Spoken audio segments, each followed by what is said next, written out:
riffs are too repetitive, the lyrics make no sense. All the songs are B-sides and the cover art's a mess. There's so much here to tear apart.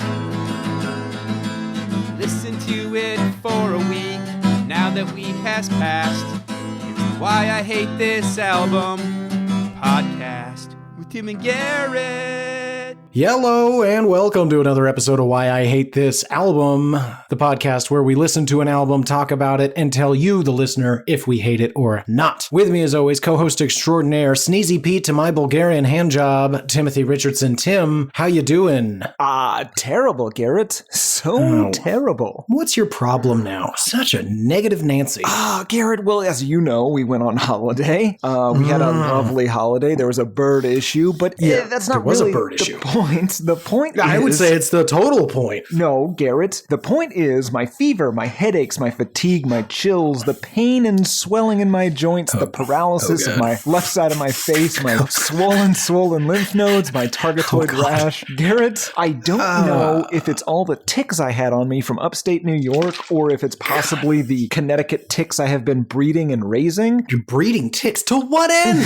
Nobody wants them. My point is, pretty sure I have Lyme disease. Also, I spilled a lot of ticks. You should get yourself checked for Lyme disease, or at least tick bites. I'm so sorry. Yeah, no, I am already on a heavy round of medication for the almost certain Lyme disease that we are both riddled with. You alone, I can see, let's just call it what it is. You have several small targets all over your body. Small but indicating, growing. That's right, indicating both a tick bite and corresponding infection. You have the most Lyme disease. I'm sure someone's had more Lyme disease. What about the tick? It's so much smaller. It doesn't matter. I don't know why I'm arguing about this. I need help. You do. If you we don't have time to get into this. Ask your physician. I will say, though, given the amount of paralysis my face is suffering, I'm doing pretty good talking. Yeah, no, it's pretty good. You honestly sound better than that time you got a severe ear infection and tried to claim you didn't have one and then tried to eat a cheeseburger.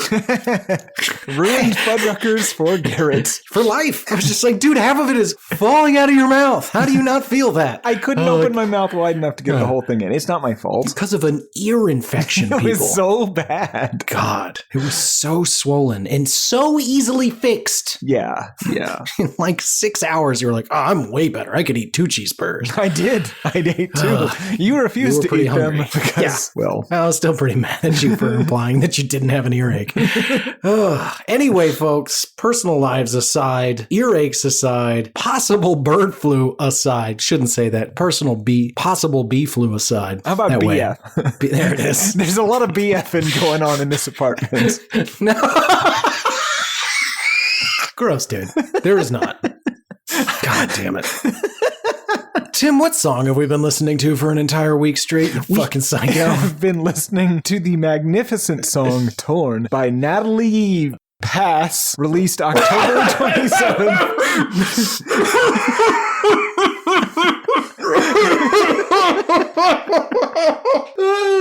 October 27th, 1997. Do you want to give it a shot? Imbruglia. It's very simple, but oh my God, Tim, you almost killed me. I hope I got far enough away from the microphone. That was a legitimate. I'm sorry. That was legitimately me joking and laughing hysterically. First at what he said, and then at me joking. I literally laughed in the face of death. Weird. Anyway, Tim, after an entire week with Miss Imbruglia, I have to ask: do you hate this song? No, I don't. This is, it's fine. It's blah. It's kind of boring. It's kind of adult contemporary, but I can't say that I hate it. What about you? Do you hate this song?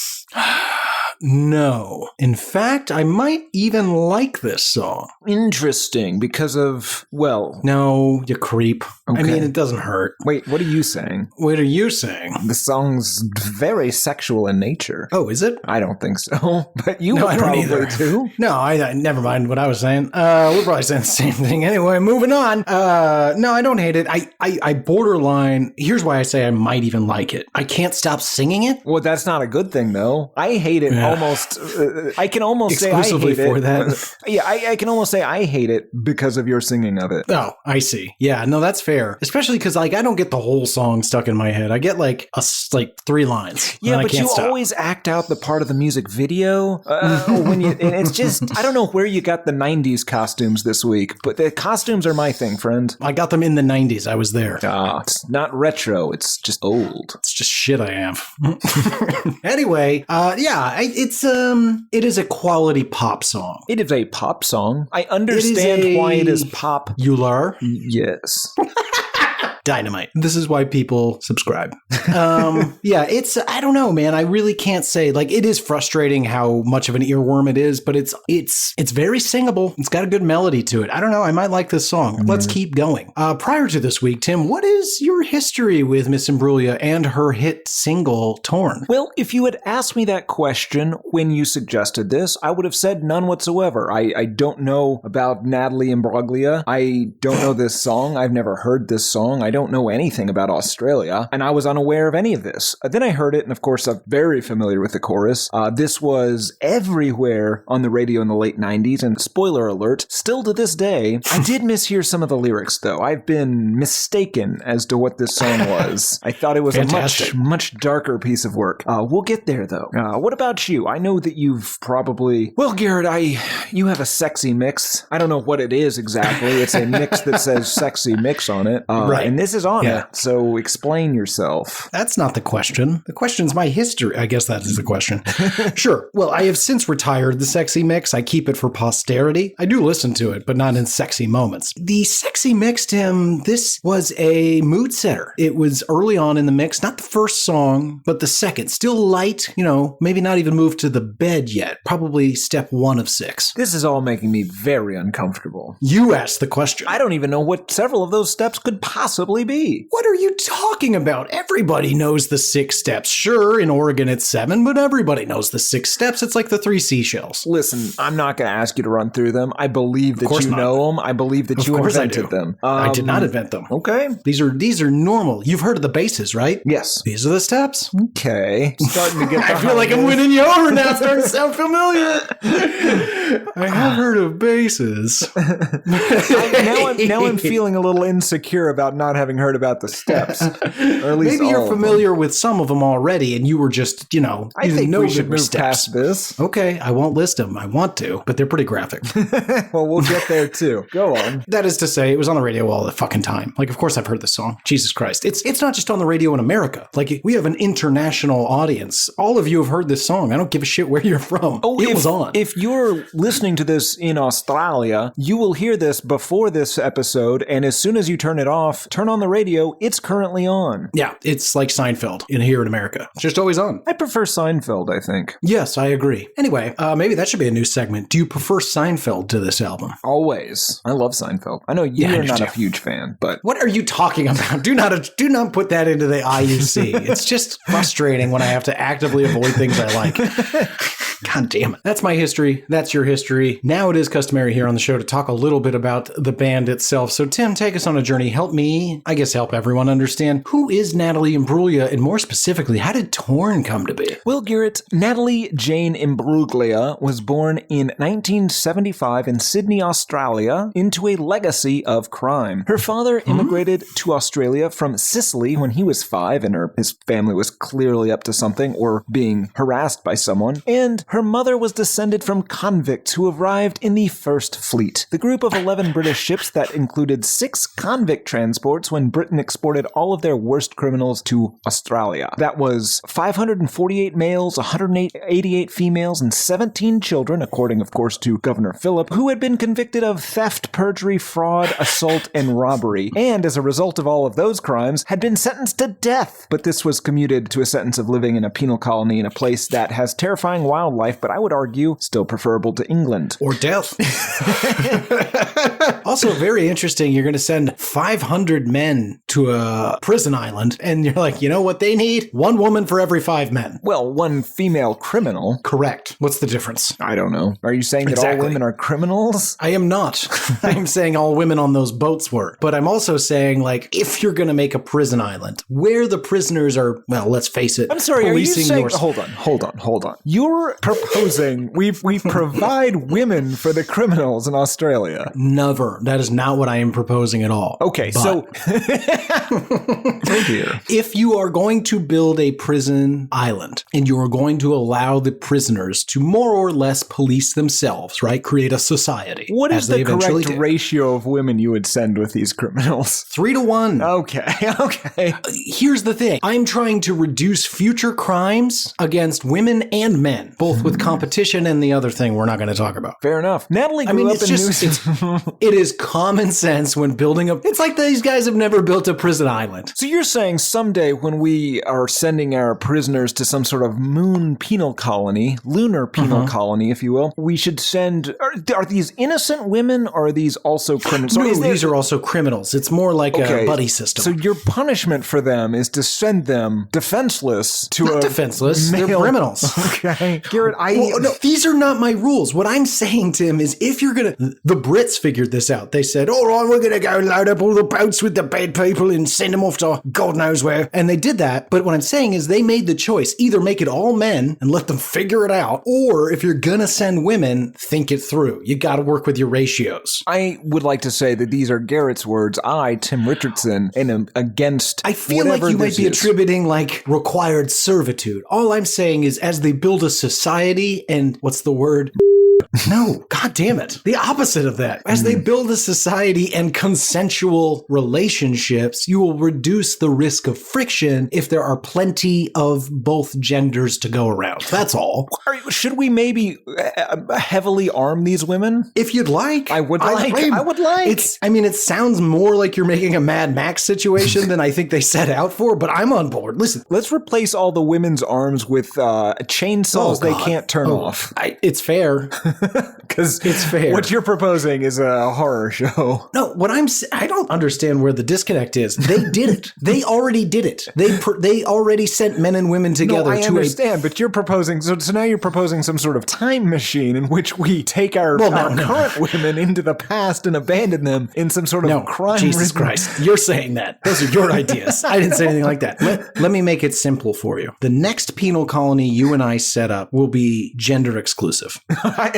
I'm okay with that. It will also be heavily fortified. I don't understand why they just sent them to the island and they're like, all right, figure it out. Escape from New York style. I do. Our penal colony will be on an island, but it will very much be like Jurassic Park. Several filled with dinosaurs. Yes. Nope. Prisoners.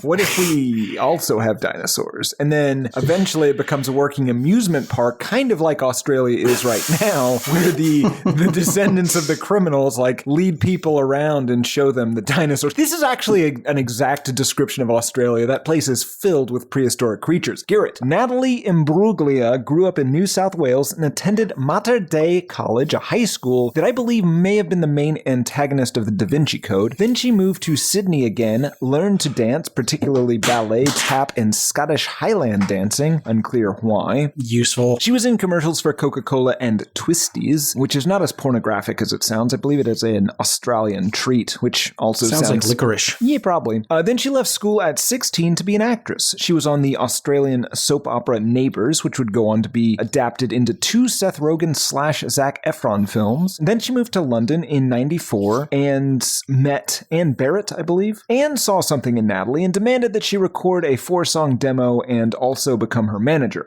Natalie then immediately signed a record deal with BMG and RCA Records. Now, Garrett, were you aware that BMG stood for Bertelsmann Music Group? What does it stand for? Bertelsmann Music Group. Spell that first word. Berelsmann.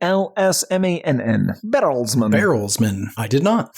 I always thought it stood for big. Big Music Group. Her first single was the song of the week, Torn, released in 1997. We'll of course get into more of the history of the song and how it did later on. It's kind of an interesting story of how this song came to be, but we'll touch on that a bit later. Cool. She released her first album, Left of Middle, a month later. It did pretty pretty good too. She was nominated for a bunch of MTV Awards, Grammys, and Brit Awards, some of which she won. She then recorded a cover of INXS song Never Tear Us Apart with Tom Jones. Why? I don't know. Garrett, she also spent a good portion of the late 90s dating David Schwimmer, which, and this is true, is pretty hot.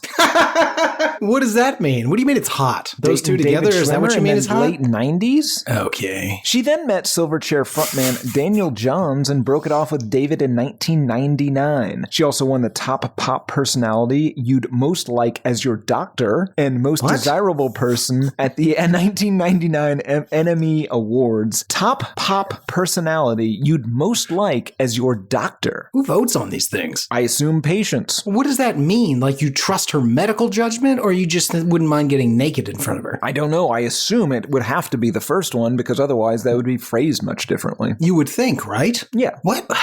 God, this history is becoming far too detailed. Yeah. She released White Lilies Island in an attempt to heal a world rocked by the September 11th attacks in 2001. And Garrett, that would have worked. She could have solved this whole thing, but for a miscalculation by some suits. You see, this was the first album in history to include specific copyright protection software on the CDs, preventing it from being illegally copied, ripped, if you will. But it also caused a bunch of technical problems when trying to play the album. BMG had to set up a hotline to get out replacement discs. The entire effect was ruined, and as a result, the US and a host of international allies, including Natalie's native Australia, were mired in 2 decades of needless conflict in Afghanistan and Iraq, all because of the greed and myopia of some goddamn suits. Do you think Iraq's better off? No.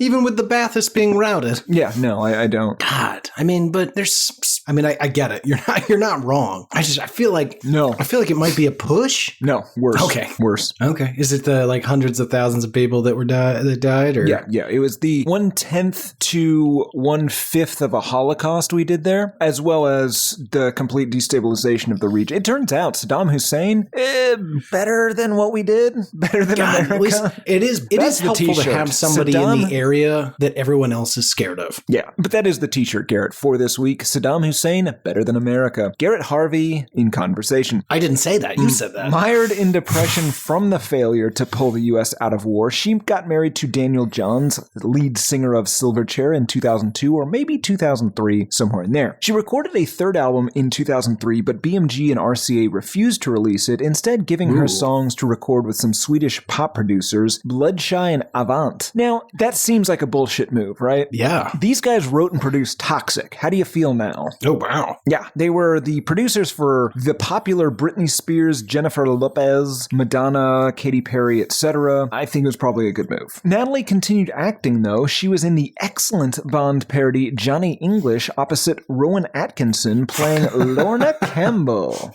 I saw that in the theater. Lorna Campbell. I don't. Oh, I actually don't. I don't Lorna either. Campbell? I don't either. Okay. Is it possible they fucked up it? Okay. Is it possible that it isn't a joke?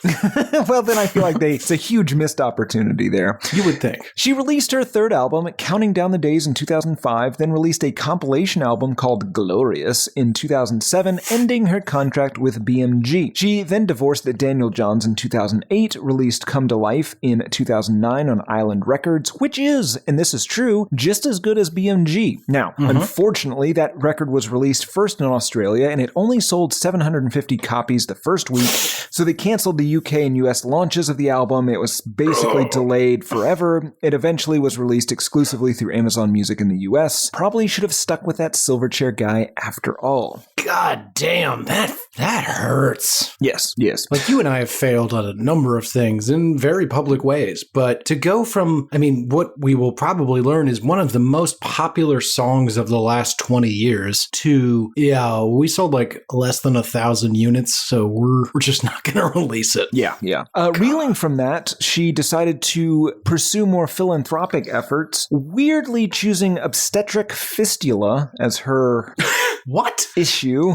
I don't know. I mean, don't Google it. It's close to home. I don't know. Then she took a 6-year hiatus from music and moved to LA. She hired an acting coach and decided to become a famous actress. She was in 3 movies that I've never heard of, then was in a stage production of Things We Do for Love, and kind of gave up on acting. She signed with Sony Masterworks and released Male, an album of covers by male artists. I don't really understand the point. She's a female who's singing songs that males wrote. Wait. Well, hold on. Was she wearing pants or a dress when she sang them? You know, I don't know. Because that would make quite a difference. One of them would be completely out of line. That's true. But I mean, you know, it is nice, though, to have a female spin on songs by The Cure, Death Cab for Cutie, Zac Brown, Neil Young, and Tom Petty. It's pretty cool. Apparently, BMG's career was going about as well as Miss Imbruglia's by this point in 2019, so she was able to re-sign with them.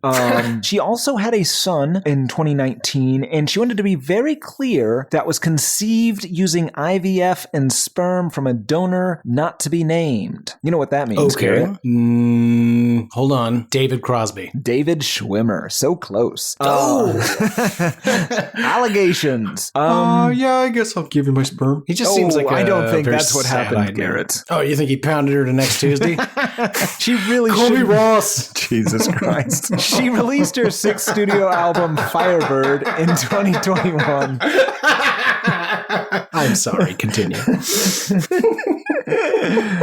Oh. Yeah. That's the only way I could finish. I hope you like the Rembrandts.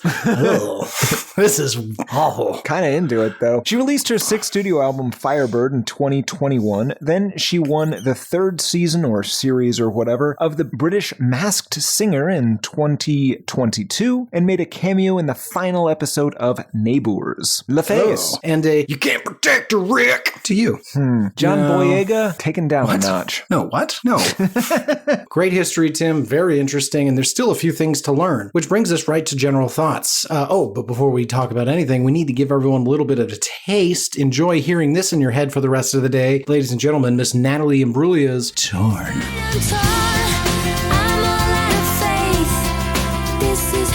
All right. Good stuff. Great stuff. Well, stuff. Adult contemporary stuff. Yeah, it's something. Adult pop. We'll say that for sure. Yeah. It feels like a country song. It has all the elements of a country song. It's got that like guitar solo that it kind of ends on. Yeah, that is weird. Yeah. And I mean, here's the thing. She's a good singer, but it's also very generic. This could easily be Jewel or Alanis Morissette or a number of other singers in the 90s. And in fact, I would say that Jewel and Alanis Morissette I would pick out immediately. But I get your point. Yeah, there's nothing unique about her. She's just a good singer. But I will say that.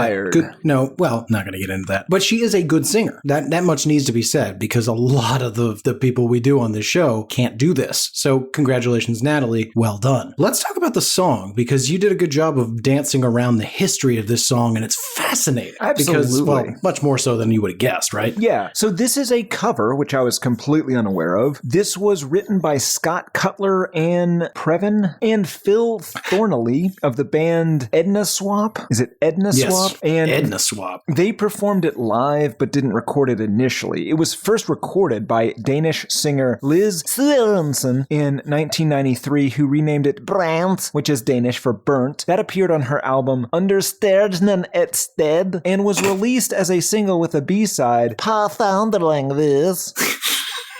It was magical. Then Edna Swap released a version in 95. Then Norwegian/American Trin Rhine released a version in 1996. And then finally, the popular version by Natalie Imbruglia was released in 1997. And again, produced by Phil Thornley, who was one of the original writers. Now, here's the problem, Garrett. I am heartbroken that she did not write this song. Heartbroken. Because when this was released, this coincides very nicely with when she was likely dating David Schwimmer.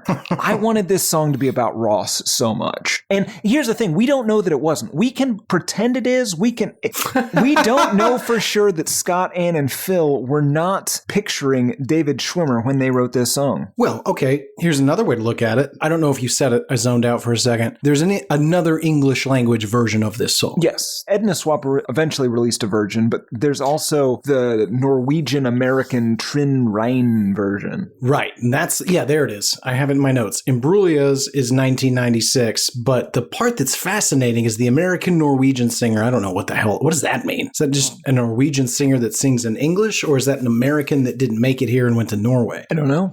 Her name's Trine Reen, so probably Norwegian. In any event, she released a version of this song after the Edna Swap version that is the arrangement and more or less the Natalie Imbruglia version we all know. However, Trine. I've been to Norway, actually, and the creator of Terry Charlton speaks Norwegian. That can't be true. What do you mean? I don't believe you. I mean, okay. Don't believe me.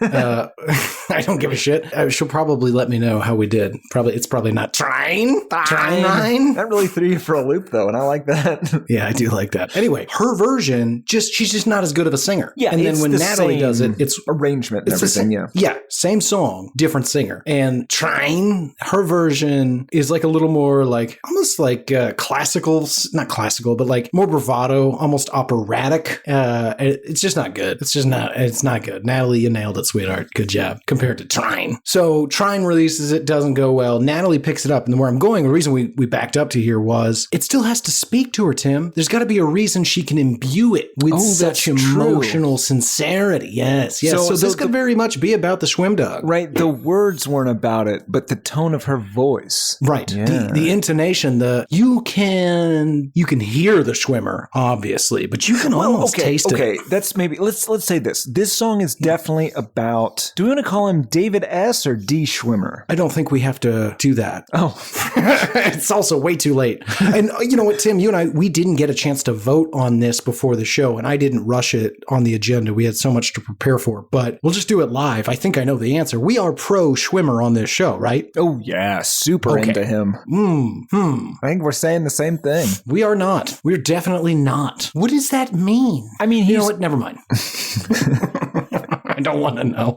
You're a weird guy. You're a weird guy. Weird guy. Have you ever seen him shirtless? I have. I've seen 6 Days and 7 Nights. Anne Heche. Oh, yeah. I'm very, very aware. God damn it. Actually, literally just watched that movie probably 3 weeks ago. Gross. That's a weird reaction. Yeah, it's not great. Yeah, God, you know that she died horrifically in a fire? Anne Heche? Yeah. Did she? Yeah, nobody talks about that.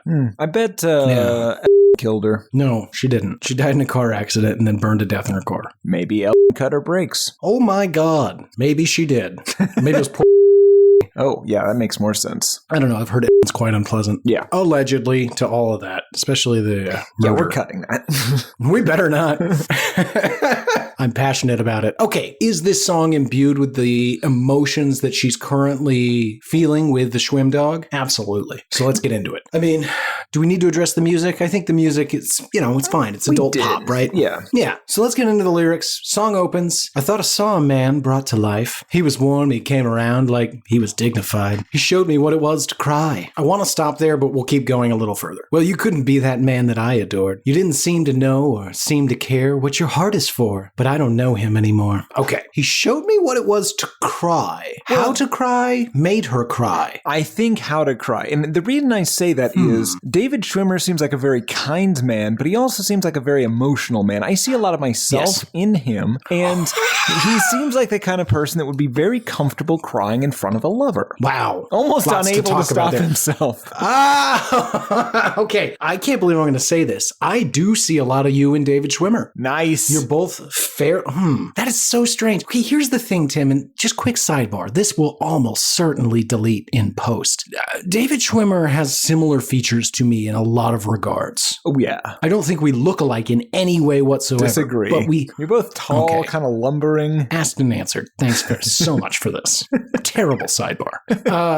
Okay, so when you're okay with crying in front of a lover. I mean, I have to be. It's gonna happen. I mean, yeah, wow. Have to be. I mean, that is a thing. That does happen, right? What do you mean? Not like that outside of whatever you're talking about. Like I do believe that there is some segment of the population that just has like a weird emotional thing, and they're just like, yeah, I'm sorry, this is happening. Oh, I don't mean during the lovemaking process. No, but I've heard that's a thing too. Yeah. I'm just so happy. Or sad. Well, that's when you stop. Oh. Yeah. Anyway, Nobody should be point sad. Listen, the point of all of this is that David Schwimmer seems like a man who wears his heart on his sleeve and his tears right on his cheeks. That's so much better than the other possible interpretation. Because the other way is, I'll show you how to cry, God damn it. Maybe he's one of these guys that's always talking about how ugly she is when she cries. But here's the thing: he wants to help her out. He wants to show her what proper how to cry pretty. Yes, exactly.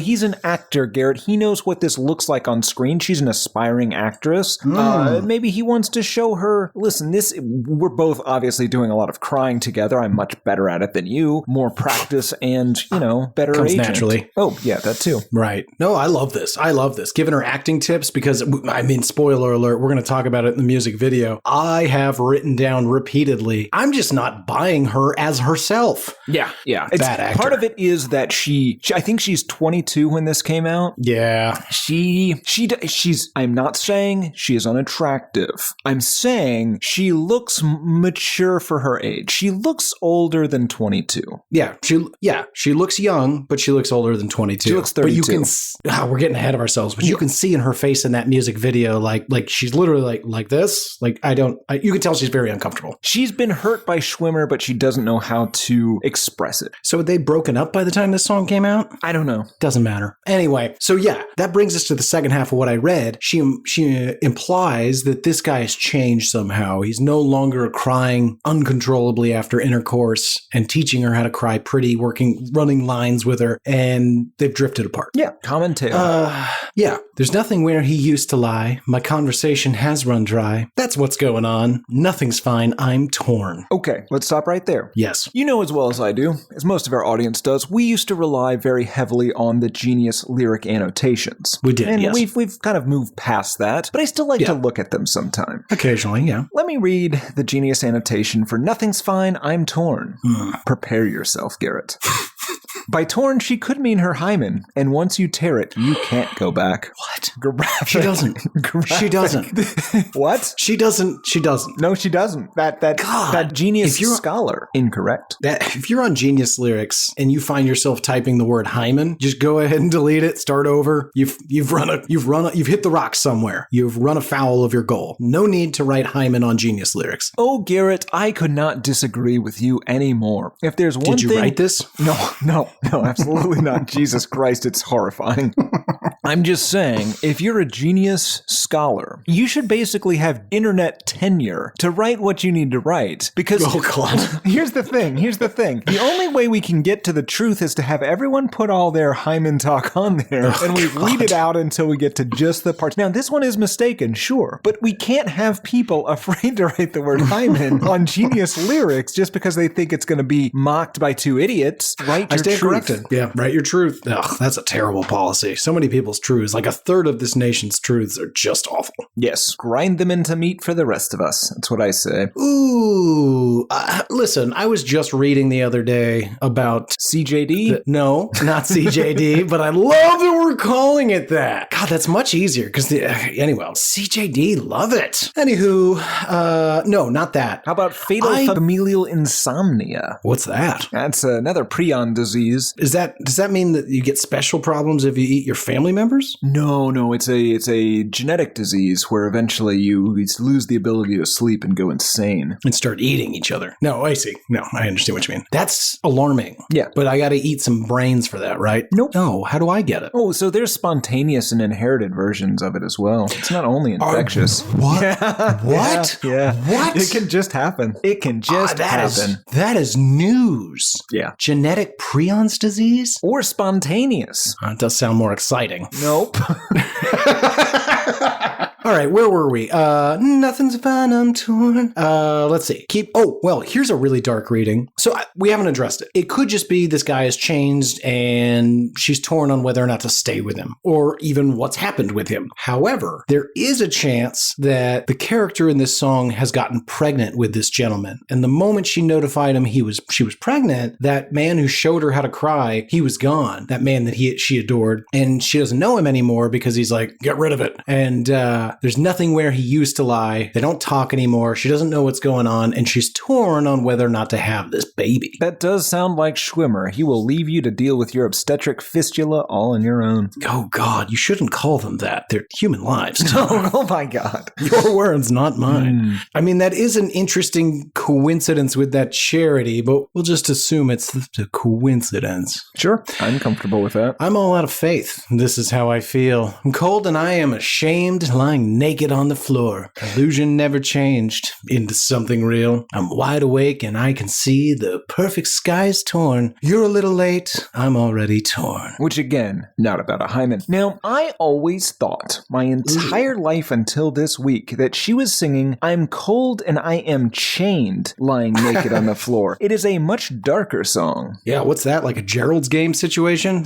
Maybe, but she's chained to the floor. Ugh, that feels much more like a crawl space situation. It feels more like a room situation. Tobin's Keith. Well, sure. Eat your heart out. Well, a room, at least you're in a room. In the real world version of that, you're not nearly as likely to be abducted by a multimillionaire. You're getting in a crawl space, Tim. Yeah, that's not there's no classy. fine. Nobody's hiring a contractor for that room of horrors. You might not even be able to sit up fully. Ugh, I don't want that Listen, at all. Being abducted and treated as some sort of sex doll is not something you should look forward to. I don't. It sounds like you're disappointed to learn. Well, you should. You should fear it. That's why I'm so honest with you. You don't take these things seriously and you end up in a sex dungeon. That is fair. Happened twice. Mr. Shield, I had to pay that goddamn dominatrix like $3,600 to get you out last time. I'm sick of it.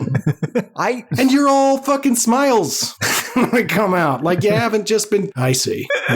Anyway, Garrett, the point is this is a good description of the end of a relationship with David Schwimmer. Because, listen, you've seen him. You put all these hopes and expectations on him because obviously he's so amazing. But in the end, Garrett, even though he is David Schwimmer, he's just a man and he will let you down. There's a lot of confusing statements there. I can't address the song and you. It's double duty in real time. Are you saying all men will let you down? No, I'm talking exclusively about David Schwimmer. I see. I wish I knew who his actual wife was. If you're with a non-Schwimmer man, he probably won't let you down. Ladies. Is the juice worth the squeeze? Is it worth being dumped by Schwimmer just to be with Schwimmer? No, yeah. Oh, okay. And even knowing he's going to let you down someday and walk away, leaving you cold and chained, lying naked on the floor. Yeah, absolutely, Garrett. You fly as close to that sun as you can. Granted, your wax wings will melt and you will fall, but you'll be smiling all the way down. Okay. I've been writing I don't poetry. know that Icarus was flying to Ross Geller, but okay. Jesus. Let's keep going. So I guess the fortune teller's right. Should have seen what was there. And not some holy light, but you crawled beneath my veins. And now I'm thinking perhaps this guy told her he was the Messiah and she's going to fortune tellers. So you know she's super gullible. But then like after a while, she gets pregnant. He starts to become kind of a jerk.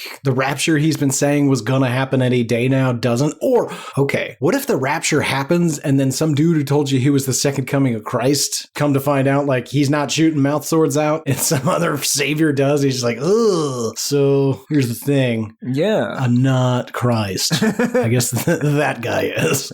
Probably not going to be raptured either. Do you think, okay, let's put yourself in this young lady's position. You've been with this mouth swordless Christ figure for, I don't know, let's say 6 months now. All of a sudden, the real Christ comes. Are you going after him? I feel like this is turning into an American Dad episode. Yeah, what do you mean you going after him? Like to date him? No, yeah, of course, because like you've trade gotten up. used to the idea of being with the Christ, and now all of a sudden you find out you're not. Do you chase that high? So okay, let me ask it in this other way. Let's say you're dating David Schwimmer and you're super into it, right? Okay. And all of a sudden, and then you realize that maybe there's some sort of shitty older brother. There's some sort of like Luke Hemsworth thing going on where it's a worse Schwimmer that you've been dating and he's been lying to you, claiming that he's that one. And then you find out, you see the real David Schwimmer and you're like, holy shit, I can never be with this guy. But are you so fixated on the idea of being with Schwimmer, that David Schwimmer, obviously, that you pursue him? You try to set up some sort of meet cute, perhaps. You scheme, you plot. Sure. No, I understand. I definitely, you could have explained that without the Schwimmer thing entirely. That was disturbing. Here's the thing. When Christ comes, I can't believe we're on the goddamn Armageddon again. When Christ comes for the rapture, is he looking for a chick, I an would old assume lady. so. He's going to be there for 7 years, or possibly 1,000 really? years. I forget which one is which. One's the Antichrist, if I watched that Left Behind movie correctly. I doubt you did. God, those are boring. Remember when Nicolas Cage made one of those? Yeah, that guy will make anything. He will. Let's see. Song continues. Song Where was I? continues with choruses and outros. Did we do There's Nothing Where You Used to Lie, My Inspiration Has Run Dry? That's what's going on. Nothing's right, I'm torn. Partially. And then the outro is just a modified chorus. Yeah, I'm with all a out of guitar faith. solo, a sexy guitar solo. This really should have been a sax. Yeah, thank you. Delightful. Yeah, so she's torn about whether or not to stay with this dude, I guess, or whether or not to keep the baby, or whether or not to pursue David Schwimmer. Any of these things equally valid. Absolutely. That brings us to, despite her not having written it at all. How do you describe our show? We talk about what the songs are about, but also not at all what they're about. We talk about David Schwimmer and Sometimes. various Hemsworths. It's And, we're not just men, also ladies. I've tried very hard to be respectful of Miss Imbruglia, but I think she's quite attractive. And then here's the thing. I feel uncomfortable and want to protect the women. I don't want to just send them off to some sort of prison planet. So I mostly steer the conversation back towards because I'm men. a feminist, Tim. It's because I'm a feminist. I'm just saying, if you're going to send mixed genders to a prison island, make sure there's enough for everybody. What you're saying is if you're going to send male convicts to a prison island or possibly moon orbiting the Earth, make sure to send an appropriate amount of future victims with them. That is not what I'm saying. That is what Because they're you're also saying. convicts. They can stick up for themselves. That's not necessarily true. What if they're Okay, every white-collar woman gets a criminals? handgun. Or those Every woman chainsaw gets a handgun. arms. How is that better? And they can't turn them off? What if they want to go to sleep? Well, they can sleep. I assume there's... Also, have you used a chainsaw? I know you have. I've seen you. You know how easily those things jam. Yeah. Well, these are, again, this is the future. They're living on some sort of moon. They're digital chainsaws. There it is. God damn it. Got there just a little ahead of me. Yeah, I could tell you were bouncing around it and you couldn't figure out the right word. Not hologram. What is it? Digital. Anyway, let's get to the music video. It's interesting. Sort of. It's got 285 million views. Yeah, it's not that interesting. It's actually rather boring. It's all a single shot of an apartment where the perspective, literally the camera, does not move. Yes. And that apartment and also Miss Imbruglia could only exist in the 1990s. And as we said, she looks exactly 10 years older than she is. Okay. But that's a just weird the thing to say 90s. again. Yes. She almost has the heroin chic look that we mentioned several songs back. Yes. The whole thing is shots of Imbruglia singing along to the song with interspersed footage of her and British actor Jeremy Sheffield engaging in vaguely romantic interactions. And what's really weird is it's not just that, it's also the outtakes of that, the practicing of that, the director consistently coming into the shot and like giving them notes. And I believe it's all real. Like, I think the editor just made a choice. It was like, what if I did this? Possibly. I assumed it was some sort of metaphor for their relationship or whatever, because like there's the part where it can't possibly be that exactly, because they take the set down near the end, the apartment set, they start taking it apart and they pretend like they don't see that happening. I assume that's some sort of metaphor for the failure of a relationship or something. Yeah. I think they were saying a lot of it was like orchestrated on his part, and then when she came to see that it was all smoke and mirrors, then the whole thing collapsed around her. House of Cards. Yeah, David Schwimmer. It's a real shame she didn't get David Schwimmer to play this part. Ooh, that would have been good, but he was huge at this point. Yeah, but he was dating her maybe. Oh, right. Unclear. That would have made more sense. Unclear. Anyway. That was after or before. British actor Jeremy Sheffield, fun fact, he plays a dancer in the original Queen video for I Want to Break Free in 1984. How old is Jeremy Sheffield? Alarming. Yeah, so you see the two actors throughout the song fumbling their lines, fucking up their blocking. The director steps into the frame to redirect them constantly. There's a lot of him putting his hands on the back of her neck, and that made me really uncomfortable because he's a giant and she's not. Yeah. There's a lot also, of I don't know if you noticed kissing. Excessive kissing.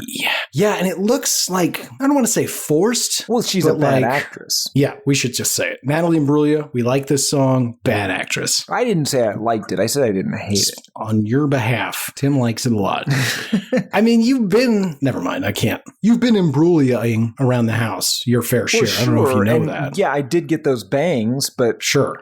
They look amazing. The choice to get your typical haircut, with the exception of the bangs, fascinating. I spent a lot of money on this haircut, Garrett. It shows. Anyway, did you notice that Jeremy Sheffield is wearing a sweater that shows his midriff? Yes. Midriff? It's like... Yes, I did, like Garrett. Pants height. That's not okay. That's not what men wear. That's weird. The whole process kind of feels creepy. It does give you a sense that, like, and I hadn't looked up her age, but I got the impression just watching this music video that she was probably younger than everybody else there and super uncomfortable. But she looks not that young. Right. But you could just see in her face, like, yeah. I am not certain what's happening here. That's fair. So as they take apart the set, as Tim mentioned, she just starts to spontaneously dance around strangely, like she doesn't know what else to do. If you remember from the history, Ashley Garrett, Simpson. Oh. Well, yeah, no, it's absolutely. But if you remember from the history, Garrett, she is professionally trained. She moved to Sydney. She learned to dance, ballet, tap, Scottish Highland dancing. Oh, where is that? Not to be seen here. That was generic. You're right. It was Ashley Simpson doing a jig when she was discovered to be lip syncing. Yep, there it is. Boom. Tim, how did this do? This did well. This hit number 1 in Belgium, Canada, Denmark, Iceland, Spain, and Sweden on the Sverigetoplisten. This hit number 2 in Natalie's native Australia, number 3 on the Austria Top 40, number 8 on the Finnish Suomen Verranenlinen lista, number 4 in France, Germany, and Greece, number 6 on the Hungarian Mahats, number 4 in Ireland, number 3 on the Italian Musica e Disci, number 5 in New Zealand, number 6 in Norway, number 2 in Scotland, number 2 on the Schweizer Hit Parade, number 2 in the UK, and number 42 on the US Billboard Hot 100. But that was due to weird rules where singles that were only released as radio singles, not as singles, were not counted. Now, those rules changed while this song was released, so it eventually was on its downturn when it eventually made it onto the charts, but it only did number 42. Now, this did hit number 2 inside of the Dutch. It also hit number 28 on the Slovenian Slow Top 50 in 2013 and number 58 in Poland in 2021, where I guess it finally made it. Weird. Garrett, this sits at number 1 on Australia's most played song ever list as of 2009. What? Since 1990, it has been played an average of 75 times per day just in Australia. These people love this song. God, that should be their national anthem. Absolutely. It sold 1.8 million copies in the UK alone, with over 4 million copies sold worldwide. Again, remember, they were not selling this as a C-dingle. That was this in the US. This was a radio single only. That's nuts. The album this came from sold over 7 million copies worldwide as of 21 years ago. It's fair to say everyone has heard this song at least 3 times. That's nuts. She's so wealthy. Yes. Also, Garrett, she was nominated for a Grammy for this, but lost to Celine Dion for My Heart Will Go On. Yeah, that makes sense. There is also, Garrett, a Robert Christgau review. Now, this is technically for the album itself, but I just want to read a little bit of what he thinks of her. Compared to the diluted simple syrup of Swirl 360 or the teen idol rapabilly of Jimmy Ray, Imbruglia's modern pop is rumors. Not only is she extraordinarily pretty without being too blatant in her babitude, she's also got the brains and will to make up her own songs. And did I mention how pretty she is? Thus, she's earned our respect, but under all their state-of-the-studio art, her competent songs are no more distinctive than the competent songs of hundreds of less pretty women. This was no stiff RCA-milked platinum and a follow-up single out of the sure shot she didn't write herself, but we should be proud that iconicity proved beyond Imbruglia's means. It's 3 cheers for democracy every time someone goes a little broke, underestimating the taste of the American public. Now, Garrett, I know we didn't listen to the full album, but based on that, would you like to take a guess at what Robert Christgau thought of this? Yeah, I think he gave this an A. C+. Got me again, Christy. He's super horny for her. Didn't really care for the music that much. Absolutely perplexing. There are 174 total Amazon ratings, 4.7 out of 5 stars on average, 81% 5-star, 2% 1-star. The first by Daystar. This was reviewed in 2017. It's called Born to be Torn. I was taught girls were made of sugar and spice and everything nice, and they are until they are torn. And this song captures that sentiment as well as any. The good news, and good news is capitalized, the good news is there's always hope for forgiveness, healing, and restoration in spite of a torn heart. Through faith in the one who was torn for all our sakes, that Jewish carpenter from Nazareth. 5 out of 5 stars. Man, that was all over the place. Super happy to hear he's talking metaphorically about the heart. That's good. Did not see it turning to Christ at all. And the capitalization, the reason that really got me was when you said, and good news is capitalized, my brain did the translation and said, and good news is in quotes. Oh. Like, because, that's clearly what he meant to do. Nope. He meant good news, capitalized, because it's the Bible, Garrett. That's the good news. Yeah. It's the good news. Oh my God. I wasn't following along. He was planting seeds the whole time. A real Hansel and Gretel. Yeah. Goodness gracious. Johnny Appleseed. Good stuff. Good stuff. What else you got? One more, Garrett. This is from Pistol Pete from 2019. Okay, I did buy and listen to this song. Now I'm tired of it. And frankly, that album cover could be better. Am I right? Let's face it. Her picture does go along with the song. She has that disturbed, crazy because someone abused me look. Take me at a discount. Find me in the scratch and dent section. Why do this to an otherwise attractive woman? 1 star lost because of the picture. 3 out of 5 stars. Unclear what the other star was lost for. Oh, that is true. Interesting. I'm at least heartened because at first I thought he was saying that she was a whore. And instead he was really saying like, hey, you guys have her dressed up like a whore. There's no need for that. Minus a star. Yes. So he's a scumbag with a heart of gold. Yes. Good stuff. Dynamite drop in. All right. Probably should have done those in the reverse order. Maybe we'll fix it in the edit. I'll bet you we didn't.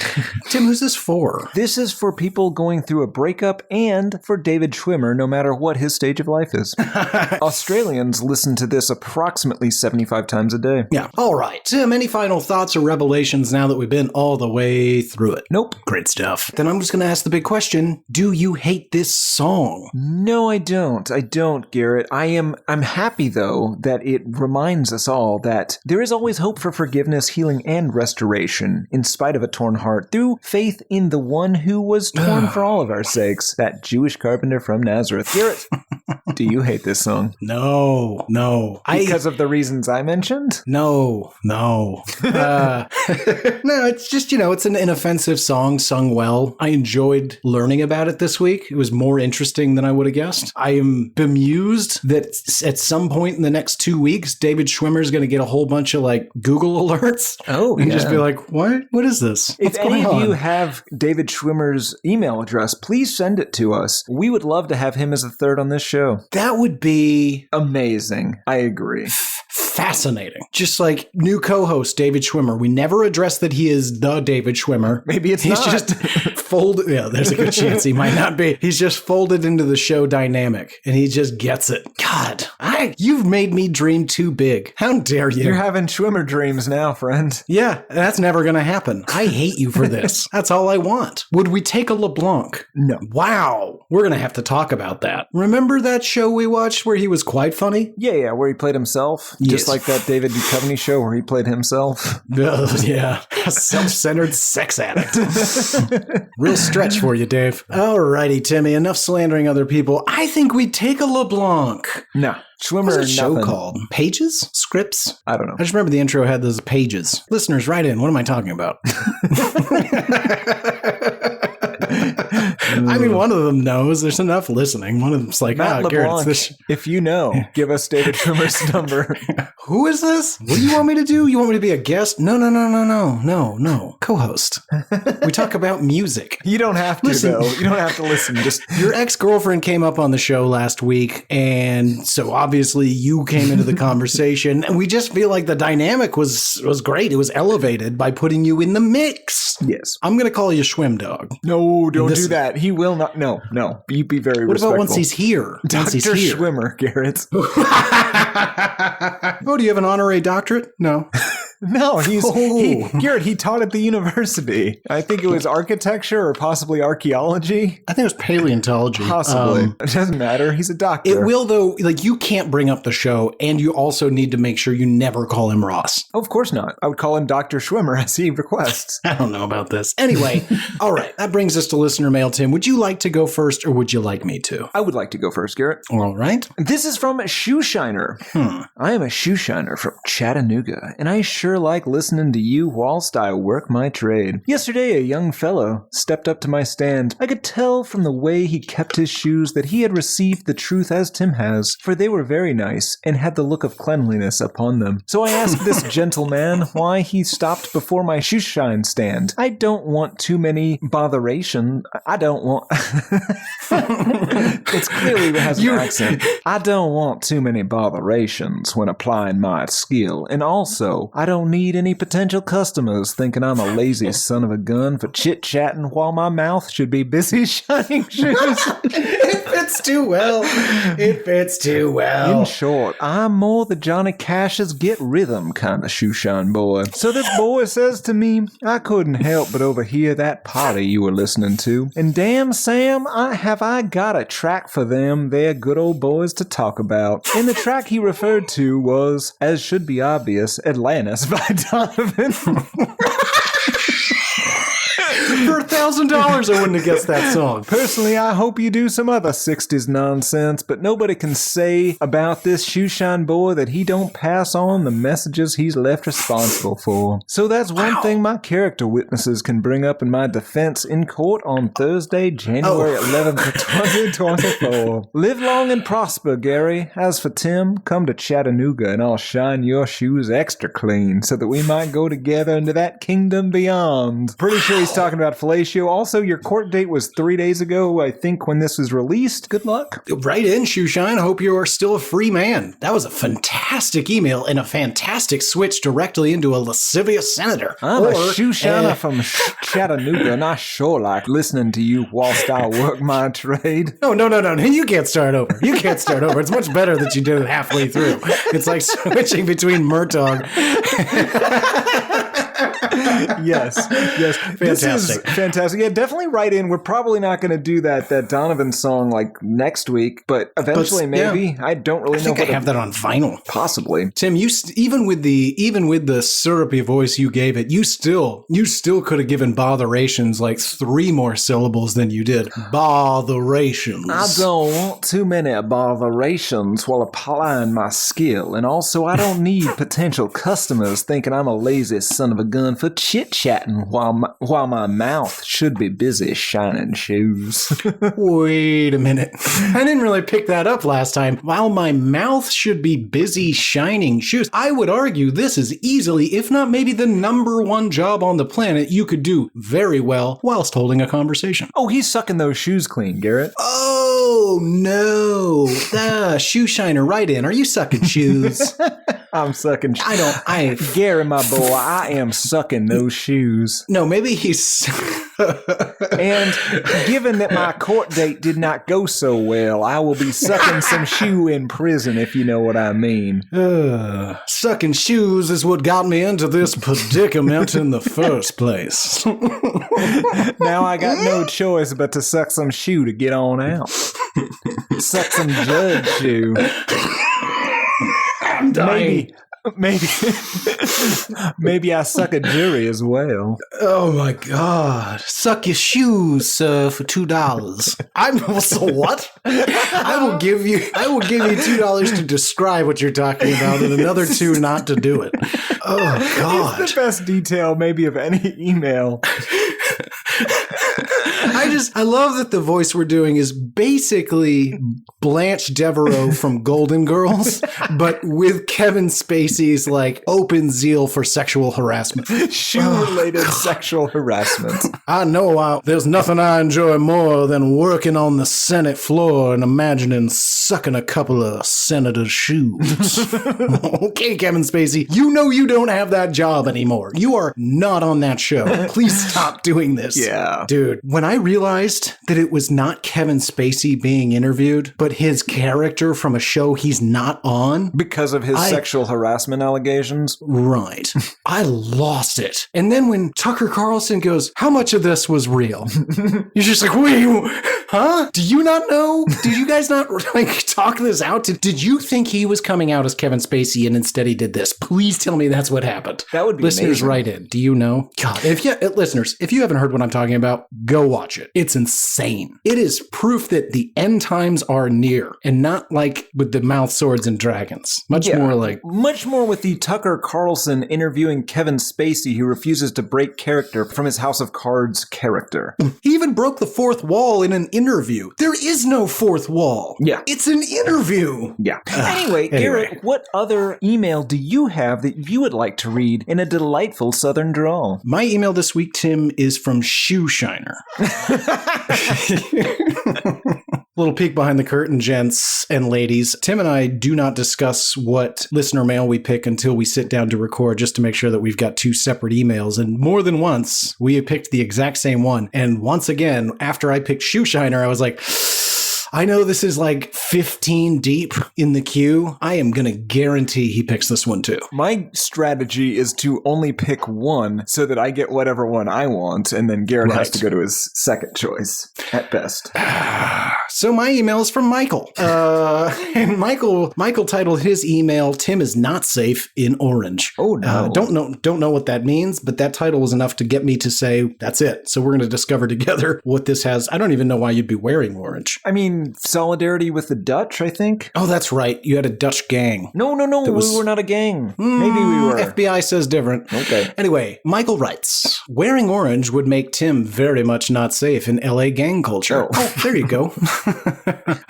Fantastic. Despite what you guys read online, colors are still very much representative of gangs, and things like hats and jerseys also indicate gang alliances. We were not allowed to wear any sports team merchandise at all when I was in high school because of this. That's crazy. We weren't allowed to wear starter jackets in middle school because of this. That sounds but it was right. definitely a thing. People were getting shot and stabbed at my school. It was fucking nuts. Shot? Actually, no. Nobody got shot, but there were multiple instances of guns fired in front of the school and people bringing guns to school. Oh, but it was before all those nasty school shootings, so like people would just bring a gun to school and that was a big deal. Yeah, late 60s, early 70s. 95. Anyway, that being said, I did inform, is that where I was? Yeah. That being said, I did inform the Hoover Crips and they said Tim is welcome. So you can consider yourself a Hoover Crip now, Tim. Congrats. I don't think I should do that publicly. Yeah, probably not. But we could like try it out on social media, see what kind of response you get. Absolutely. I am unaffiliated but interested. You're gang curious. Oh, look at this. You should get your card in the mail soon and a small book of coupons to use on your next trip to LA to save some money. That's nice. I didn't know they did that. And then he writes, please review Lupe Fiasco's Lasers and the Gex album. I've consciously listened to every single episode. Please give me these. Sent from my iPhone. I thought we did the Gex album. There's another one. They title the same. Every album is like 100 Gex or 1,000 Gex or 10,000 Gex or 1 million Gex. So it's hard to keep track of what they did. It's ugh. We caught him early on. I mean, but of course, what was it? The Porsche that was horse that was riding in the Porsche? Yeah, it doesn't matter. Don't remind me. Fucking I hate liked those that guys. song. We're doing it again. I've seen them live. Gross. Yeah, it was on accident. Even grosser. Yeah, but I stayed. Anyway, that's going to do it for the listener mail this week. Tim, that brings us to music news of the weird. Who should go first, you or me? Oh, definitely me, Garrett. Music news of the weird. In Britney-adjacent news, Garrett, Cher has taken the lead from Jamie Spears and has filed for a conservatorship for her youngest son with Greg Allman, Elijah Blue Allman. Apparently, Elijah really enjoys doing drugs, and so now the 77-year-old Cher is seeking to be the sole conservator of the 47-year-old man's estate because he is, and I quote, substantially unable to manage his financial resources. That's not what you want to hear. The filing also allegedly seeks to keep him away from ex-wife Mariangelica King due to their tumultuous relationship that has been marked by a cycle of drug addiction and mental health crises. Slightly different situation than with the Britney, given that almost all of its financial resources are almost certainly from Cher and or Greg Allman, not some sort of weird father trying to steal Britney Spears' money. But this would all be well and good, Garrett, except for the report that last year Cher allegedly hired 4 men to kidnap Elijah Blue after he spent 12 days in a hotel room holed up with his ex-wife, allegedly doing pretty great drugs. Cher has denied these charges. However, according to his ex-wife King, I was told by one of the 4 men who took him that they were hired by the petitioner's mother. Since August 2022, I have been told that I'm not allowed to see or speak to Allman, who is currently in a lockdown at a treatment facility that is undisclosed to me. I am also told Allman has no access to his phone. I understand his family's efforts to make sure he is well, and I want what is best for my husband, not her husband, at that point. Long story short, the guy seems like he needs some help. Don't kidnap. Don't hire people to kidnap people. Ooh, most of the time. That's great advice. Give me 3 instances where you would nope, never mind. How many? 4? Nope. I just don't want to hear them. 5. Not on air, Garrett. We're just going to have to one of them was bleep you. them. I understand that. I will just openly kidnap you if it's more convenient than trying to convince you of where you need to be. Don't hire people to do it. You just have that fucking It depends on if you're onto me. If If you know it's coming, like if you've got a physical coming up and you figured out that's on the calendar, yeah, I'm absolutely hiring 4 German people to roll you in a carpet and take you to the doctor. I'm not fighting you for that. That's not worth it.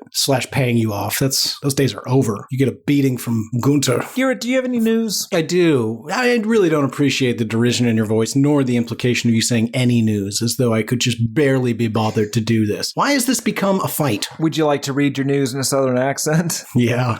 Kanye West was set to release his new album Vultures on January 31st. No, I'll stop. It's fun though. Don't. Folks, do it at home. It's lots of fun. But of course, Tim, he failed to meet that date and instead announced that the album would for sure be released on January 12th. So you said January 31st. Oh, you're right. I did. Sorry. Folks, supposed to have said December 31st. Anyway, it was supposed to come out end of the year. Of course, it didn't. So the new date is now January 12th. But based on the rumors and gossip I'm reading online, basically everybody who is even remotely connected to this has said, do not expect this album before February. And it's called Vultures. I believe so. Okay, so it's about all the people taking advantage of him. Right. Okay, cool. I mean, he's been so wronged, Tim. So wronged. Has he, though? No. Oh. And I hope that it fails miserably. I hope Cher hires 4 people to kidnap him. No, see, now that is when it's wrong to do that. Why? Because, what vested interest? I mean, he does need help. Yeah, absolutely. And maybe she could become the conservatorship and put that money to good use instead of starting weird schools for indoctrination. God, you know who should be the conservator of Kanye West's estate? Kim Kardashian. Dolly Parton. No. Whoa, Dolly Parton is what you said. I don't know if I was talking over you. I like that. She's a great lady. Great lady, good intentions, seems to be business-minded, and I trust her implicitly. Yeah. Timmy, what other news do you have? In profanity news, Garrett, Eminem, aka Bruce, is no longer the king of cursing. A study performed by Preply analyzed 3,632 songs from 90 artists with Billboard 100 hits across numerous genres and found that Aubrey Drake Graham songs have 2,289 combined profane utterances within them compared to only 1,850 by Bruce, and Drake wins out with 1 curse word every 45 words across all his songs, while Bruce has a mere 1 in 50. I would not have guessed that Drake swears more than Eminem. That's true. Approximately just shy of 1% of all Drake's lyrics by my math are just the word shit. Well, that's just lazy writing now. It makes more sense. Yeah, absolutely. Bruce does, of course, have a much larger vocabulary with 8,000 unique words. 1 in 5 words in his songs are words that don't appear anywhere else. That's weird. 20% of his words in his songs are not in other songs? songs? What? Not another of his songs, yeah. Wow, that's fascinating. Yeah. The funny thing about Eminem is that he's a crazy person. Like, at the end of the day, he's just like every other successful person. He's a super perfectionist, super OCD, can't stop until it's right. So there is a good chance that he just woke up and was like, I'm going to write a song with the word pterodactyl. Yes. And then built a song around it. Yeah, and we will review that song. Weirdo. God, we will. Anyway, yeah. What other news about rapists do you have, Garrett? Would you like my Snoop Dogg news or my Drake news? Your Drake, please. Ugh. Drake is the most streamed rapper on Spotify of 2023. Oh, God damn it. Yep. Logged more than 17.6 billion, with a B, streams on the service last year. In mid-2023, Rap Caviar, don't know who that is, some sort of service much like the one you just referenced, also named him Spotify's most streamed rapper of all time, followed by Eminem, Kanye West, Juice WRLD, and XXXTentacion. Still has yet to appear on our show. And it's more streams than us, too. Oh, yes.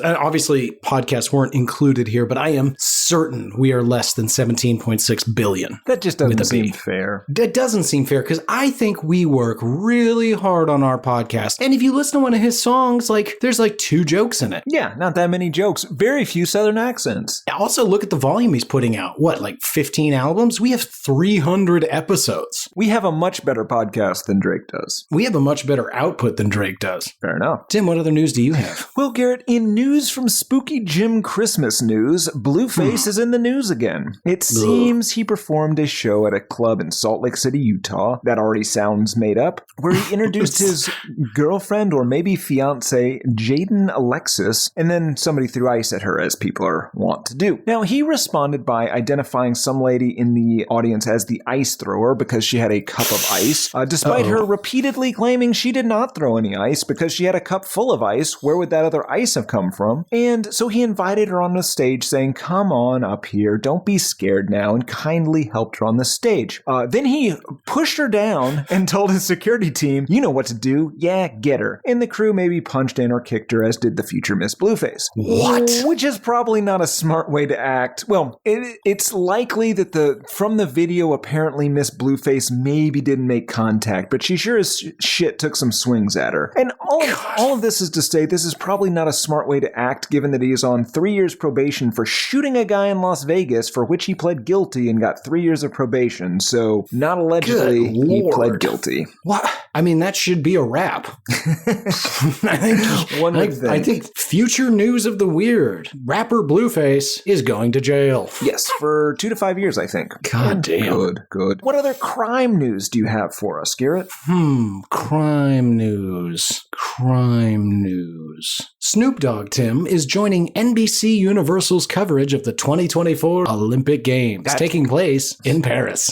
Okay. Snoop will be on site in the French capital to provide regular reports for the Olympics primetime show beginning on July 26th, only on NBC. Throughout the games, Snoop will speak with NBC Olympic host Mike Tirico and provide his unique take on what's happening in Paris. He'll explore the city's iconic landmarks, attend Olympic competitions, and make visits to the athletes, their friends, and families. Now, that's a whole bunch of corporate speak, but have you ever seen the weird show that Snoop Dogg and Kevin Hart co-hosted the last Olympics? No. It's fucking hysterical. Oh, all right. Turns out Snoop Dogg, very good at most things that he does. That makes sense. Even the outtakes were funny. Like, I saw, not long ago, in fact, I saw an outtake. It was basically like they would show clips and then make jokes, but it was legitimately funny. And then I saw an outtake, like before they started rolling that day, it might have even been day one. Snoop and Kevin Hart are just sitting there and they're like clearing their throat, whatever. And Snoop just very casually is just like, man, I didn't get any sleep last night. And Kevin's like, why? And he's like, I was just studying that binder, man. And he's like, what binder? You know, with all the athletes and the sports and like all those stats, I couldn't keep it straight. And Kevin legitimately is just like, I didn't have a binder. You have a binder? You have a binder with all this? I didn't study shit. I thought we were just going to make stupid fucking jokes. And like Snoop can't hold it together. He's like, man, I don't have a binder. binder. What are you talking about? It was just, the way he played it was just so like off the cuff, just like reading all that stuff, man. Like that was just a lot to do in a night. And he's just like, the fuck are you talking about? So anyway, all that to say, I'm legitimately excited to watch Snoop Dogg talk about Olympics. Oh, fair enough. Anyway, all right. In our final news story of the episode, actor and Northern Nevada resident Jeremy Renner released a new single on New Year's Day dedicated to his daughter. The single was released on his YouTube page 1 year after a snowplow hospitalized him with severe injuries when it tried to kill him. The song is called Wait and features his daughter Ava in the music video itself, and it's a tribute to all of the wonders that is his daughter. You know, it's not good. Let me ask this. Was his daughter the one driving the snowplow or snowmobile or whatever? No, ironically, that would have been better than his choice. Nobody was driving it to. And you see, he was in front of it, you see, with the nobody in this the is wheel. just like Mr. Chekhov from that Star Trek film. Oh, we're going to delete that. That's stop bringing us down. Because a man was cut down in the prime of his life at the height of his career. Things were just taking off, and he was crushed by his own car getting the mail. I know. That's what I'm saying. It's like that. Yes, it's like that. I feel so bad for him. Yeah, it's truly horrible. Crushed by a Jeep Cherokee. What kind of car would you like to be crushed by, Garrett? Excellent question. Defender. It's going to be a Bronco. No. Is it going to run me over? It's going to crush you. Okay. Ooh. Your body will be crushed by the car, yes. That's clear, thank you. And your head. Oh, come on. What car would you like to be crushed by? Oh, I won't be crushed by a car, Garrett. I don't know what to do with that. This is more of a question for you. Oh, God. What if I'd said like a real light car, like a Miata? It doesn't matter. It's still going to be a Bronco. Yeah, okay. God damn it. Whatever. If it's my time, it's my time. It's going to be your time. Bronco time. What's that time? Bronco time. God. Tim, what album will we be talking about next week? Well, Garrett, I don't know how it's taken us 300 fucking episodes or whatever this is, but we're going to be talking about Ted Nugent's 1981 best of Great Gonzos, because that guy fucking sucks. Yeah. What if we like his music? Cat Scratch Fever. Garrett, the Nuge. He is a statutory rapist. What? Oh, yeah. From way back, or like, is this a new thing? We'll get into it. Can we change the album? Nope. Because I feel like you're going to latch onto that. It's not the only one.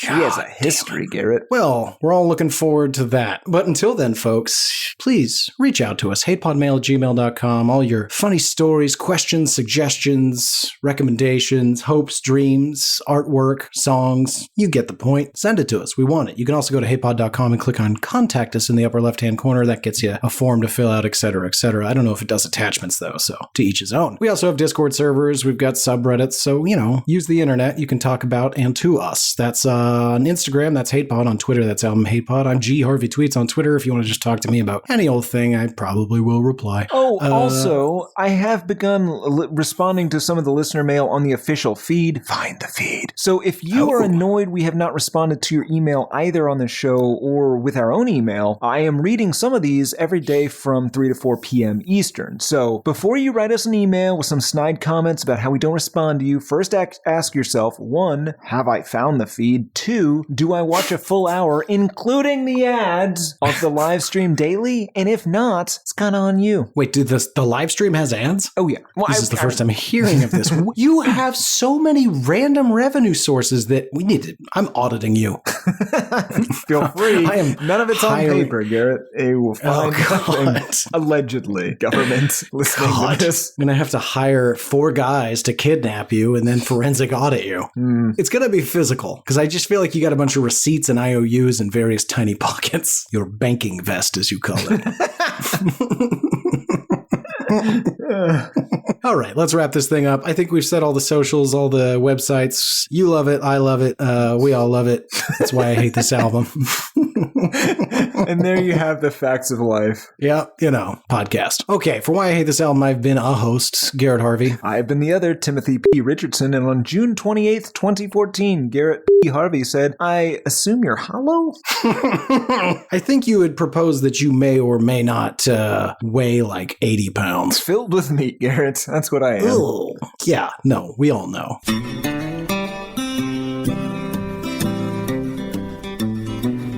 There's cowboys running through my dreams. nothing's quite the way it seems. I joined the Navy, got kicked out in a week. My facial features aren't distinct. Try to find some meaning in these songs. The genius is a genius, got it wrong.